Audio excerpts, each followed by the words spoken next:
Film की शुरुआत में पीटर पार्कर को दिखाया जाता है, करीब 4 साल बाद का पीटर, जो दूसरे यूनिवर्स से लौट चुका है और अब पूरी तरह गुमनाम जिंदगी जी रहा है।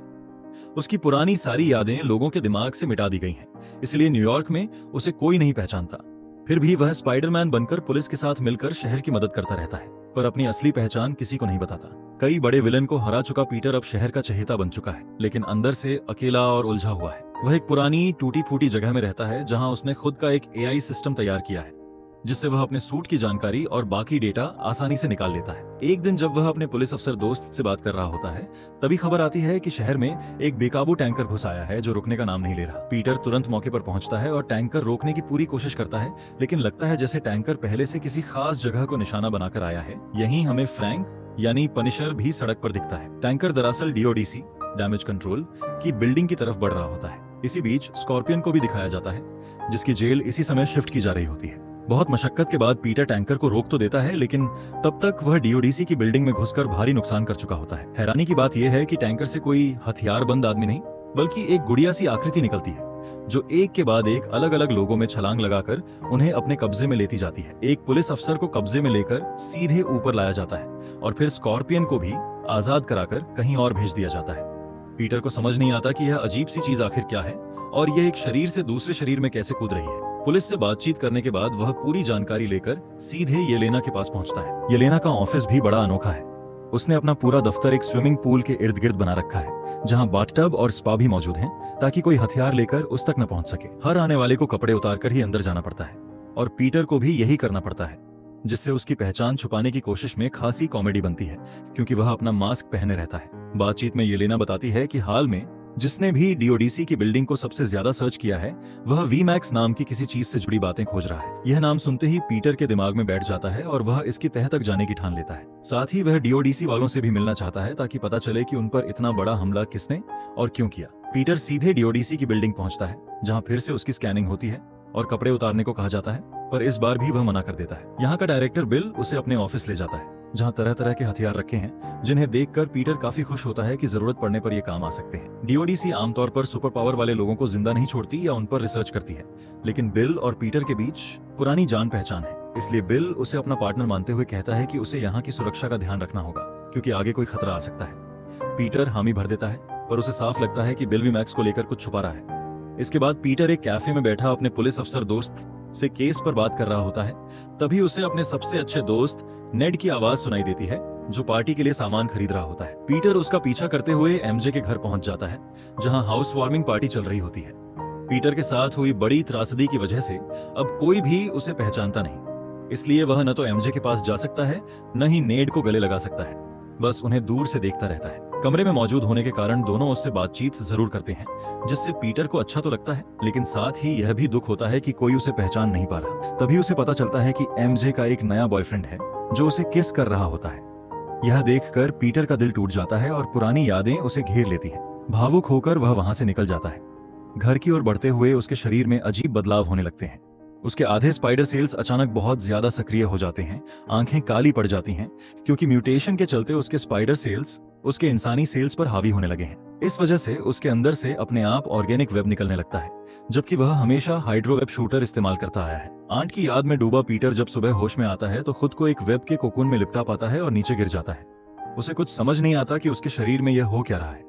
किसी तरह घर पहुंचकर वह अपने एआई सिस्टम से पूछता है, जो बताता है कि शायद वह किसी मानसिक तनाव या अत्यधिक थकान से गुजर रहा है, जिस वजह से उसके स्पाइडर सेल्स हावी हो रहे हैं, और अगर यही चलता रहा तो वे पूरी तरह उस पर कब्जा कर लेंगे। सलाह मिलती है कि उसे आराम करना चाहिए या इसका कोई इलाज ढूंढना चाहिए। पीटर समझ जाता है कि उसे किसी की मदद चाहिए। तभी खबर आती है कि स्कॉर्पियन शहर में भाग निकला है और लोगों पर हमला कर रहा है। पीटर स्पाइडरमैन बनकर उसे पकड़ने दौड़ पड़ता है और दोनों में जबरदस्त लड़ाई होती है। यहाँ भी लगता है कि स्कॉर्पियन को किसी ने कब्जे में ले रखा है, क्योंकि वह अपने होश में नहीं लगता। इसी दौरान पीटर के अंदर का म्यूटेशन भी चरम पर पहुंच जाता है, जिससे गलती से वह एक पुलिस की गाड़ी को चोट पहुंचा बैठता है, जबकि पीटर हमेशा लोगों को बचाने में यकीन रखता है, नुकसान पहुंचाने में नहीं। पुलिस अफसर उसे डांटती है कि उसने किसी को बचाने के चक्कर में लगभग किसी और को मार ही दिया था, और उसे थोड़ा आराम करने को कहती है, क्योंकि पीटर के सिर में तेज दर्द उठ रहा होता है, जिसे वह सहन नहीं कर पा रहा। खुद को समझने के लिए अगले दिन पीटर सीधे ब्रूस बैनर यानी हल्क के पास पहुंचता है और पूछता है कि वह अपने अंदर के गुस्से और बदलाव को कैसे काबू में रखते हैं। ब्रूस बताता है कि उसके शरीर में एक ऐसा सिस्टम है जो गुस्सा आने से पहले ही उसे शांत कर देता है और उसे तबाही मचाने से रोक लेता है। इससे प्रेरित होकर पीटर एक ऐसी चिप बनाता है जिससे वह अपनी भावनाओं और अपने वेब सेल्स को दबा सके, ताकि उसके इंसानी सेल्स सामान्य रूप से काम करते रहें। ब्रूस चेतावनी देता है कि यह खतरनाक भी साबित हो सकता है, क्योंकि गलत वक्त पर अगर पूरी पावर दब गई तो सही मौके पर वह पावर मिल ही नहीं पाएगी। लेकिन पीटर के लिए यह चिप ही एकमात्र रास्ता बचता है, क्योंकि उसके वेब सेल्स बेकाबू होते जा रहे हैं। दिक्कत यह होती है कि बार बार गर्म होने से चिप ठीक से काम नहीं करती। पीटर इसे टेस्ट करता रहता है, और जब उसके हाथों से अचानक ऑर्गेनिक वेब निकलता है तो उसे यह बिल्कुल पसंद नहीं आता, क्योंकि वह हमेशा शूटर से काम करता आया है। इसी बीच वही रहस्यमयी शक्ति अलग अलग लोगों में कूदते हुए पीटर से बात करती रहती है, उसे परेशान करती है और चेतावनी देती है कि वह डीओडीसी से दूर रहे। पीटर किसी को नुकसान नहीं पहुंचाना चाहता, लेकिन खुद पर काबू न रख पाने के कारण पहले ही काफी तबाही मचा चुका होता है। तभी उसे पता चलता है कि उसकी एक्स गर्लफ्रेंड एमजे भी खतरे में पड़ने वाली है। बिना देर किए वह एमजे के घर पहुंचता है और उसे अपने साथ चलने को कहता है। पहले एमजे मना करती है, पर आखिर स्पाइडरमैन को कौन न कह सकता है। जब एमजे उसके सामने आती है तो ऐसा लगता है जैसे उसे सब कुछ याद आ गया हो। यह देखकर भावुक पीटर अपना मास्क उतारकर उसे गले लगाता है और कहता है कि उसने एक पल भी एमजे को याद किए बिना नहीं गुजारा। लेकिन बाद में पता चलता है कि यह असली एमजे नहीं, बल्कि वही रहस्यमयी शक्ति है जिसने उसे कब्जे में ले रखा है, जो पीटर को चेतावनी देना चाहती है कि वह असली एमजे को कभी भी नुकसान पहुंचा सकती है। गुस्से में पीटर के वेब सेल्स फिर हावी हो जाते हैं, उसकी आंखें काली पड़ जाती हैं और वह गुस्से में धक्का दे बैठता है। हालांकि उसका इरादा एमजे को चोट पहुंचाने का बिल्कुल नहीं था। सही समय पर वह असली एमजे को बचा लेता है और वह शक्ति भाग जाती है। होश में आने पर एमजे हैरान होकर पूछती है कि वह यहाँ कैसे पहुंची और उसे घर छोड़ने को कहती है, पर पीटर उसे घर नहीं बल्कि एक सुरक्षित जगह ले जाता है, क्योंकि अब एमजे की जान को सीधा खतरा है। मदद के लिए वह फ्रैंक यानी पनिशर के पास पहुंचता है, जिसके घर पर पहले से खतरनाक ट्रैप लगे होते हैं, लेकिन दोनों बचते बचाते अंदर पहुंच जाते हैं। पीटर फ्रैंक से गुजारिश करता है कि वह कुछ दिन एमजे को अपने पास रखे, क्योंकि उसकी जान खतरे में है। फ्रैंक पहले मना करता है, पर पीटर उसे याद दिलाता है कि उसने भी कभी फ्रैंक की जान बचाई थी। दोनों की यह नोकझोंक काफी मजेदार बन पड़ती है। आखिरकार फ्रैंक मान जाता है।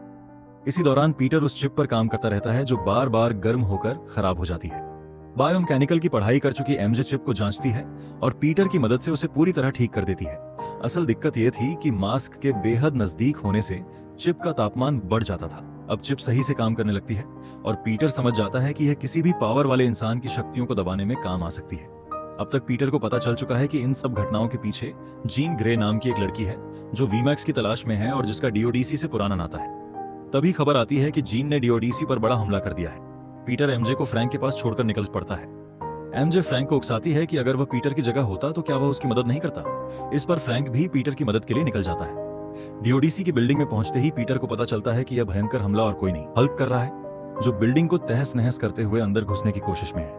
पीटर और फ्रैंक दोनों मिलकर हल्क से जबरदस्त भिड़ंत करते हैं, लेकिन फ्रैंक आगे लड़ना नहीं चाहता, इसलिए पीटर उसे जीन को पकड़ने भेज देता है और खुद हल्क को संभालने में जुट जाता है। जैसे ही फ्रैंक जीन के पास पहुंचता है, जीन उसे भी अपने कब्जे में ले लेती है और उससे बिल के पास वाला दरवाजा खुलवाने की कोशिश करवाती है। इधर पीटर और हल्क के बीच लड़ाई जारी रहती है और पीटर बार बार कोशिश करता है कि वह चिप हल्क की गर्दन पर लगा दे ताकि उसका गुस्सा शांत हो जाए, पर बार बार असफल होता है। आखिरकार जीन खुद स्थिति संभालती है और पीटर की मदद से हल्क को शांत करने में सफल होता है। इससे हल्क को अपनी गलती का एहसास होता है और वह बिल्डिंग से छलांग लगाकर चला जाता है। दूसरी तरफ जीन डायरेक्टर बिल तक पहुंच जाती है, पर पीटर उसकी मदद से जीन को बेहोश कर देता है। बेहोश होने से पहले पीटर की बाहों में ही जीन एक नाम बुदबुदाती है, सैरा। पीटर को समझ नहीं आता कि यह सैरा कौन है और इस वक्त उसने यह नाम क्यों लिया। जीन को गिरफ्तार करके पूछताछ के लिए ले जाया जाता है। पीटर बिल से पूछने की कोशिश करता है कि सैरा और वीमैक्स से उसका क्या संबंध है, पर बिल इनकार कर देता है कि उसे कुछ पता है। इसी बीच पीटर एमजे के पास लौटता है और उसे पता चलता है कि एमजे ने 4 साल पहले पीटर का लिखा वह खत पढ़ लिया है। खत पढ़कर भावुक हुई एमजे जानना चाहती है कि नकाब के पीछे असली स्पाइडरमैन कौन है जो उससे प्यार करता है। पीटर अपना मास्क उतार देता है, लेकिन एमजे बताती है कि उसे कोई याद नहीं कि वह किस दुनिया या किस लड़के से जुड़ी थी और अभी वह पीटर से प्यार नहीं करती। यह सुनकर पीटर को गहरा दुख होता है। किसी और की जान बचाने की कोशिश में उसकी खुद की जिंदगी लगभग खत्म हो गई है। एमजे उसे घर छोड़ने को कहती है और वहां पहुंचकर वह पीटर को ऊपर बुलाती है ताकि वह नेट से मिल सके। नेट जब जानता है कि असली स्पाइडरमैन उसके घर में है तो बेहद उत्साहित होकर अपनी सारी इनोवेशंस दिखाता है और तीनों काफी समय साथ बिताते हैं। बहुत दिनों बाद पीटर को दोस्तों का साथ नसीब होता है। इसी बीच पीटर येलेना से जीन और सैरा के बारे में बात करता है, जिससे पता चलता है कि जीन की एक बहन थी जो उसी की तरह लोगों को कब्जे में लेने की शक्ति रखती थी।